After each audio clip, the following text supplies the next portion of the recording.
वज़ीर-ए-आज़म शहबाज शरीफ ने पाकिस्तान के डिफ़ॉल्ट से बच जाने को बड़ी कामयाबी करार दिया है।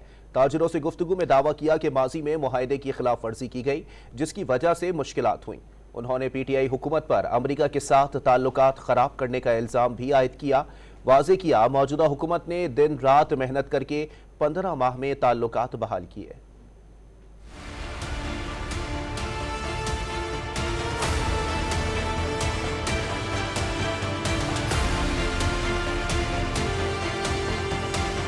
पीटीआई की साबिक हुकूमत ने सियासी मफादात की खातिर मुल्की मफादात दाव पर लगाए। वज़ीर आज़म शहबाज शरीफ ने दावा किया कि अमरीका से ताल्लुकात को कारी ज़रब लगाई गई। उन्होंने IMF प्रोग्राम की बहाली और अमरीकी खैर मकदम को टीम वर्क का नतीजा करार दिया। वाज़े कर दिया कि प्रोग्राम हासिल करके कोई मार का नहीं मारा, डिफॉल्ट से बचाकर मुल्क की छोटी सी खिदमत जरूर की है। और आज अगर हमने ये प्रोग्राम जो हमने जो अचीव किया है वो कोई बड़ी ये कोई काम इस हिसाब से काम बहुत बड़ी कामयाबी है कि हम खुदा के फजल करम से डिफॉल्ट से बच गए हैं।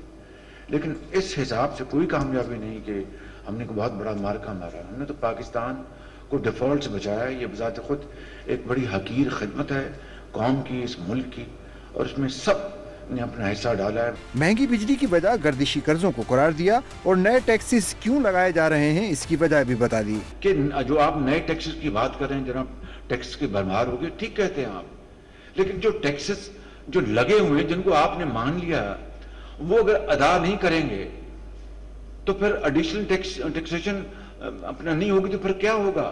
वो जो गैप है, यॉर्निंग गैप, कि अगर 100 रुपया अगर आपने माना हुआ कि हमने 100 रुपया देना है, इंडस्ट्री ने, कॉमर्स ने, ट्रेड ने, ज़राअत ने या प्रोफेशनल जिन्होंने भी 100 के बजले अगर 60 रुपये आएगा या 70 आएगा तो 30 कहाँ से लेके आएंगे आप?